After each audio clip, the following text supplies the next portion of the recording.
In this video, I want to work through two rather difficult related rates problems. This is probably not something you're ever going to see on an exam, but you might see something similar to this on a homework. Let's take a look at example 10. The hands of the clock in the tower of the Houses of Parliament in London are approximately 3 meters and 2.5 meters in length. How fast is the distance between the tips of the hands changing at 9 o'clock? Hint, use the law of cosines. The first thing we have to think about is what is happening as the hands change as it comes around the clock. So remember that until it reaches the actual strike of 9 o'clock, the hour hand is actually pointing slightly down at an angle more towards 8 o'clock than 9 o'clock. And the minute hand is pointing more towards 11 o'clock than straight up towards 12 o'clock. When we get to the actual strike of 9 o'clock, then the hour hand is pointing directly at the 9 and the minute hand is pointing directly up, but not until we reach the actual strike of 9 o'clock. So when we're talking about the distance between the tips as it gets close to 9 o'clock, we have to use the law of cosines to relate the distance between the tip of this arrow here and the tip of this arrow here, or the tip between the hands. In other words, that angle between them right here is not always going to be 90 degrees until the strike of 9 o'clock. If we call this distance right here Z, then we can let Z be the distance between the tips at any point in time.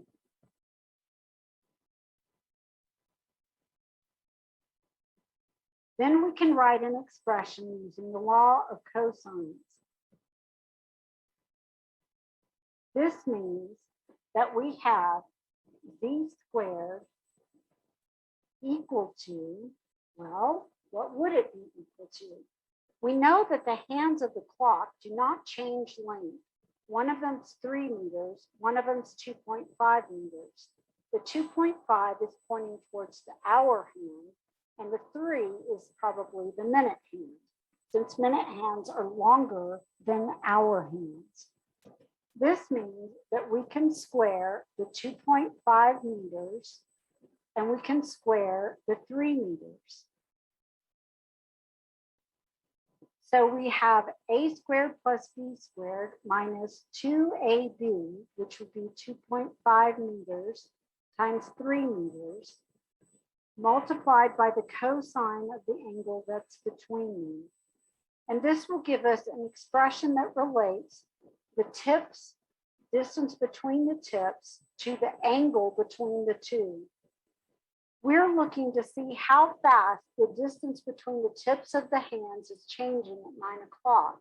And that's going to relate it to the change in the angle. However, we don't yet have anything to express the rate of change in the angle. We'll have to come up with that ourselves.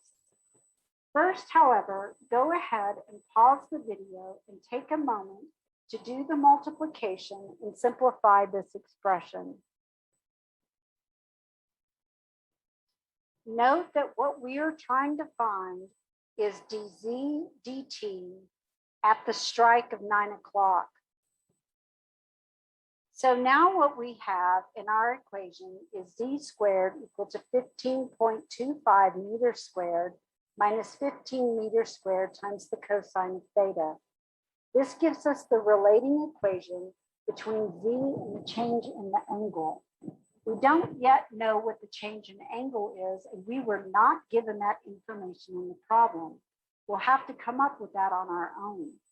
However, we know that the angle is changing with respect to time, because we know at the strike of 9 o'clock, the angle will be pi over 2, or 90 degrees. We can go ahead and enter that information to when it strikes 9, theta is pi over 2 to our information that we're trying to find. Now we're going to do implicit differentiation on this equation. We take the derivative of the left side, z squared, to get 2z dz dt. This is 2 times z times the rate of change of z with respect to time. And this is going to be equal to, well, when we take the derivative of the constant 15.25, we get 0. The negative 15 meters squared is also a constant. And we take the derivative of that, we would have 0, but note that it's attached to cosine of theta. So when we take the derivative of cosine theta, we get negative sine of theta, and a double negative will make this 15 meters squared sine of theta. And then we have to multiply by the derivative of the inside function, d theta dt. This gives us the equation that relates the rates together and relates dz dt to d theta dt. We know that at the strike of 9, theta will be pi over 2, so the sine of pi over 2 is 1, but we don't know what d theta dt is. We need to go off to the side and think about what the rate of change of theta of t is. This is what makes this problem so very, very difficult. Off to the side, we need to think about what is d theta dt. If the angle between the two is getting wider, then d theta dt would be positive. If the angle between the two is getting narrower, then the angle would be negative. As the minute hand moves around, it makes the angle between the two larger. So d theta 1 with dt, or we could call it d theta m for the minute hand, this one is going to be positive. However, at the same time, the hour hand is moving to make the angle between the two smaller. So d theta h for the hour hand is negative. The minute hand is moving away from the hour hand, but the hour hand is moving toward the minute hand. So we have d theta for the minute hand dt minus d theta for the hour hand dt. This is the rate of change of the angle with respect to time. Now, what is d theta dt for the minute hand? If we think about d theta dt for the minute hand, what's happening is that it goes around 1 full revolution, or 2 pi radians, every 1 hour, or every 60 minutes. So we can think of this as pi radians every hour, or 2 pi radians every hour. What about d theta dt for the hour hand? When we're thinking about the hour hand, it goes around 1 full revolution around the clock, 2 pi radians, every 12 hours. Note that it takes 12 hours to go from 8 a.m. to 8 p.m. This means that it makes a revolution of pi radians every 6 hours. That means that d theta dt has got to be the difference between the two. So when I write this down, I can write d theta dt with respect to the minute hand is 2 pi radians over 1 hour minus pi radians every 6 hours. Now I need a common denominator, which would be 6. I can multiply the first fraction by 6 over 6 to get a common denominator. That's going to give me a common denominator of 6 hours, which gives me 12 pi radians minus pi radians every 6 hours. This gives me 11. Did I do that right? Yes, sorry, 11 pi radians every 6 hours. This is the rate of change at which the angle between the hour hand and the minute hand is changing, d theta dt. Now I can go back up to what I had here and copy this equation and move it to the next page.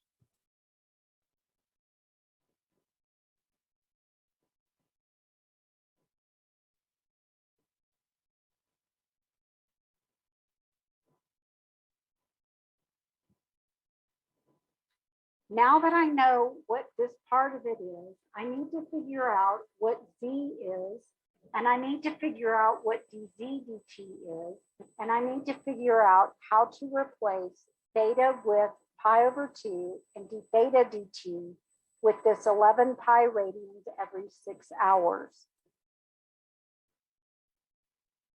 The first thing I need to do is remind myself what I'm looking for.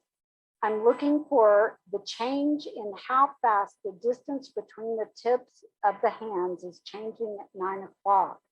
In other words, dz dt at 9 o'clock when theta is equal to pi over 2. I'm looking for dz dt. Then I'm going to go ahead and solve this equation for dz dt. This gives me dz dt is equal to 15 meters squared sine of theta divided by 2z times d theta dt.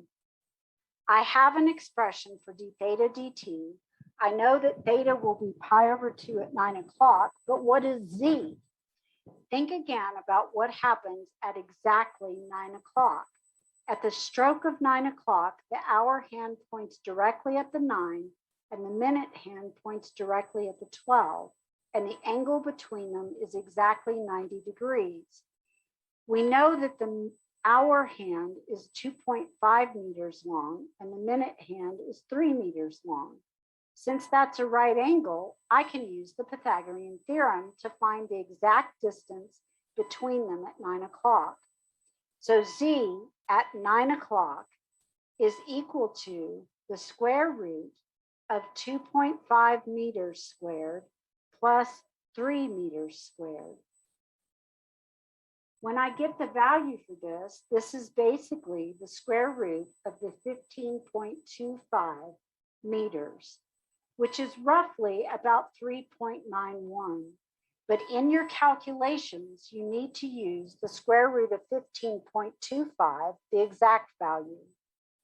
Now we want to evaluate the rate of change of the distance between the tips of the hour hand and the minute hand precisely at 9 o'clock. When it's 9 o'clock, the angle is pi over 2.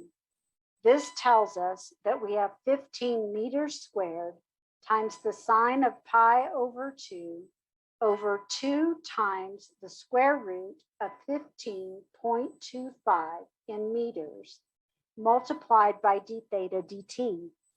The d theta dt we found before was 11 pi radians every 6 hours.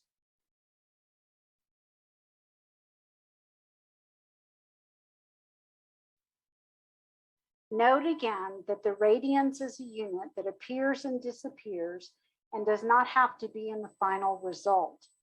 What is this going to give us as far as our units go?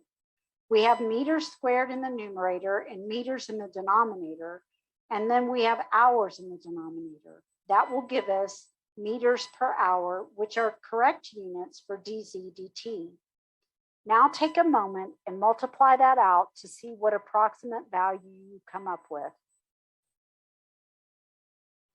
After working out the arithmetic, I came up with 55 pi divided by 4 times the square root of 15.25 for my exact answer.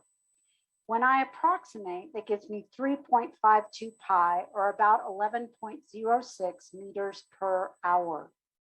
This is a reasonable change. This sounds about like the correct change for the distance between their hands as it moves towards 9 o'clock. Let's now take a look at the final very difficult example that we have in this particular video. In this last problem, we have a swimming pool.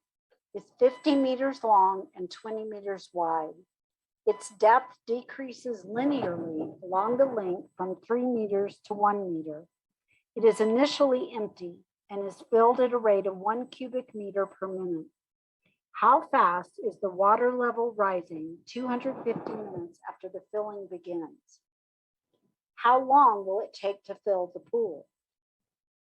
One of the things that makes this problem difficult is figuring out what shape the actual pool really is. When you think about what the pool looks like from a bird's eye view, the pool is a rectangle.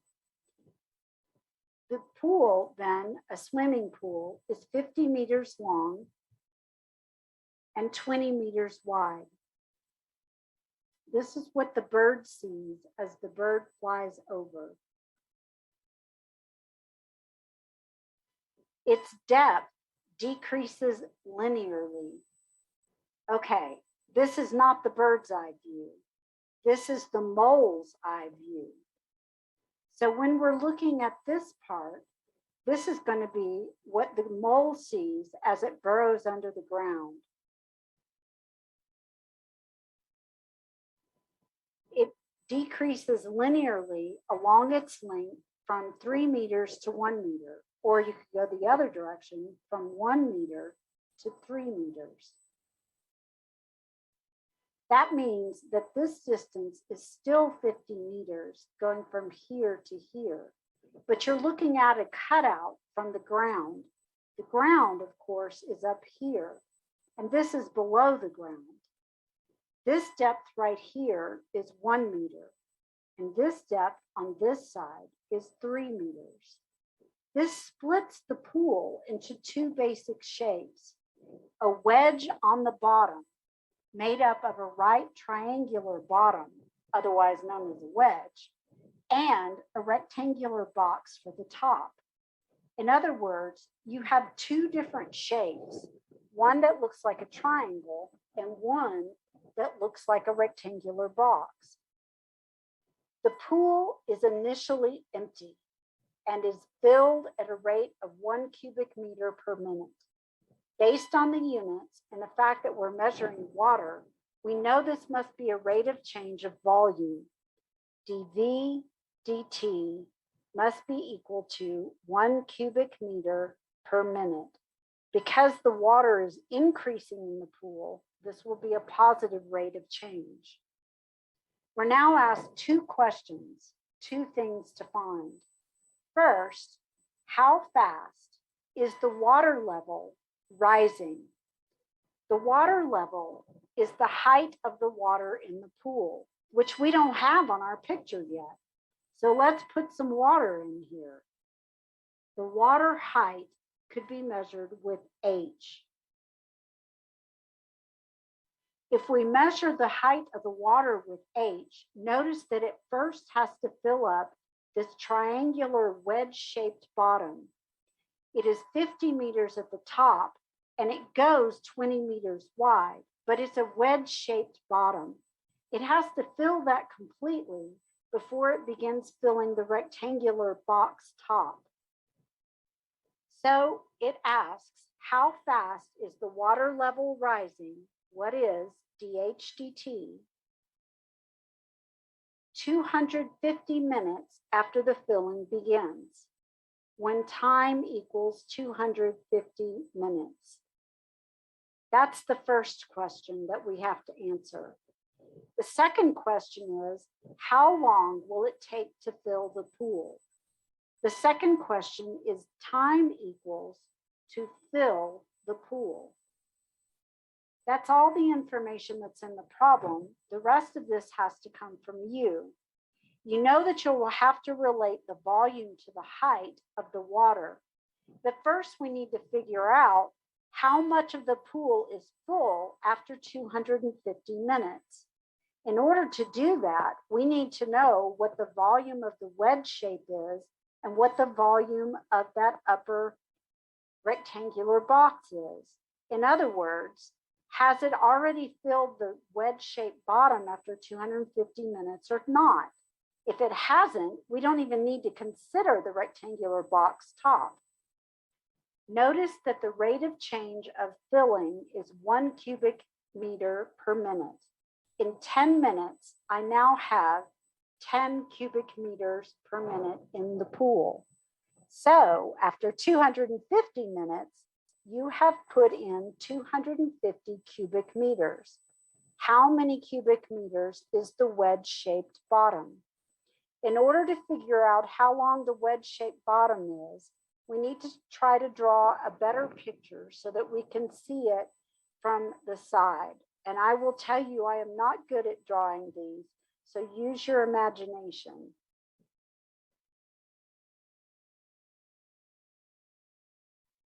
This is what it looks like. You have this wedge-shaped bottom. It's 20 meters along this measure, and it's 50 meters along this measure. This side right here is 3 meters, which goes down to 0. This end right here is one of the bases, which is the same as the same shape on the other side. These are both right triangles, and the area of the right triangle is 1/2 the base of the triangle times the height. The base of the triangle is the one at the top where the 50 meters is, and the height is 3 meters. So we have 1/2 of 50 meters times 3 meters, which gives us 150 divided by 2, or 75 meters for the area of that triangle. Then to get the area of the solid, we multiply this by the distance between the two triangular ends. This gives us the volume of that rectangle or that triangular solid. So we take the area of the base, which is the triangle, and we multiply that by 20 meters. So 75 meters times 20 meters is going to give us back 1,500 square meters. In other words, after 250 minutes, we are still by far way down here in the wedge-shaped part of the pool. We're not even close to filling up the bottom part of the pool yet. So now what we need to do is relate the volume of the wedge-shaped part of the pool, the volume of the water, to the height of the water. The problem, of course, is that we need the volume of the water, not the volume of the pool. So now we will draw an end triangle in a slightly larger size so that we can label the pieces a little bit better. This measure right here is H. That is the height of the water in that part of the pool. This measure, which never changes, is 3 meters. This measure, which never changes, is 50 meters.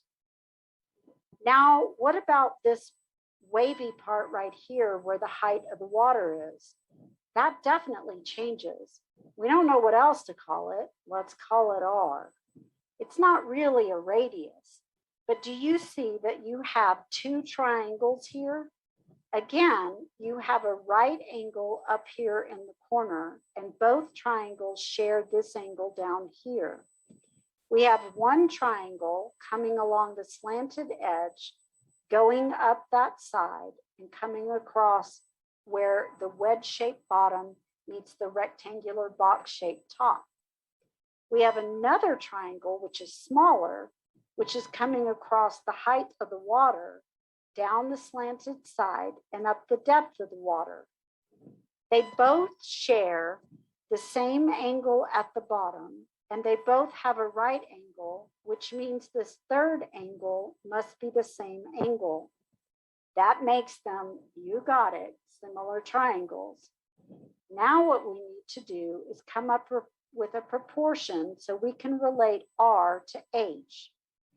The volume of the water that we have is going to be given by the area of the smaller triangle, 1/2 the base R times H, times the 20 meters long between the 2 smaller pieces.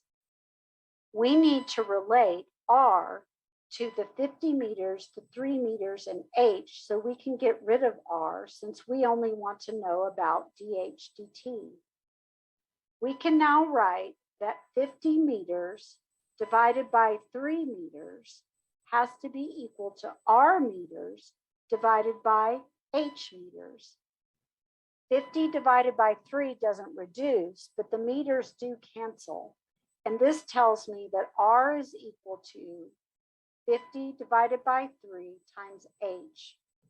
Now I can take my equation for the volume of the water and replace R with 50 divided by 3 times H. This gives me 1/2 50 divided by 3 times the height times another height, which is from the formula, times 20 meters. This is going to give me, when I work out the rest of it, what would it give me? 5,000 divided by 3. Somebody check the math, make sure I'm not messing up. Times H squared, and I have meters attached to it. The 20 divided by 2 gives me 10, and 10 times, oh, I've got one too many zeros. 10 times 50 should be 500. So I've got, isn't that right? Yeah, yes. And then I've got 500 meters divided by 3 times H squared. Now I want to take implicit differentiation of both sides of the equation using the chain rule. This is going to give me that dV dt is equal to, bring the 2 to the front, to multiply by the 500 divided by 3 with the meters, reduce the power by 1, and multiply by the derivative of the inside function dH dt. Then remind yourself what you're trying to find again, since it's been a while. Oh yeah, you're trying to find dH dt when time is 250 meters, or minutes rather. But when time is 250 minutes, you know that you have a volume or a change in volume of 250 cubic meters per minute. I think it's minutes, right? Yes, because our rate of change is 1 cubic meter per minute. So when we're talking about time as 250 minutes, we're also talking about the volume being equal to 250 cubic meters of water in the pool. Okay, now that we have that, we come down here and we replace the dH dt, which is what we're looking for. We can solve for it. We replace dV dt with 1 cubic, what was it again? Meter per minute. And now we need to figure out what H is. What is that height when it's exactly 250?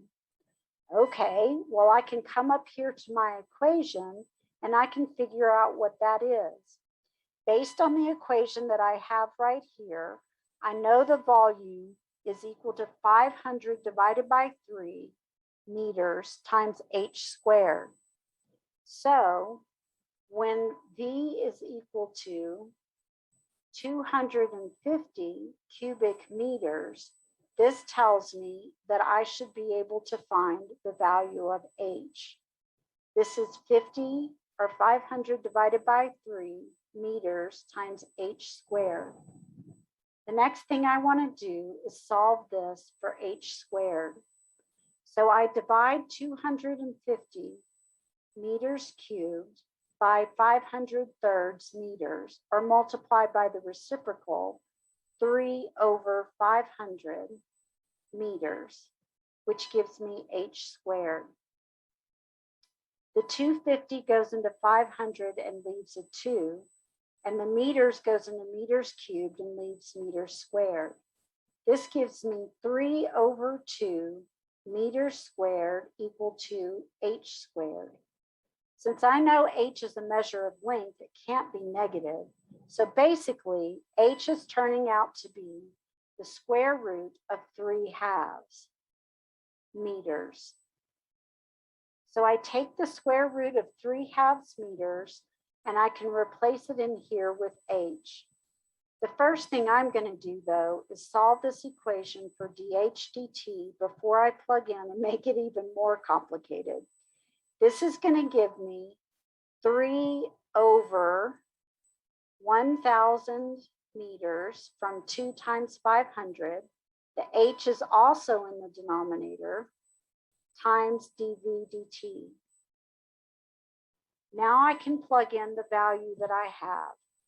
I want dH dt when V is equal to 250 cubic meters, which is when H is equal to the square root of 3/2 meters.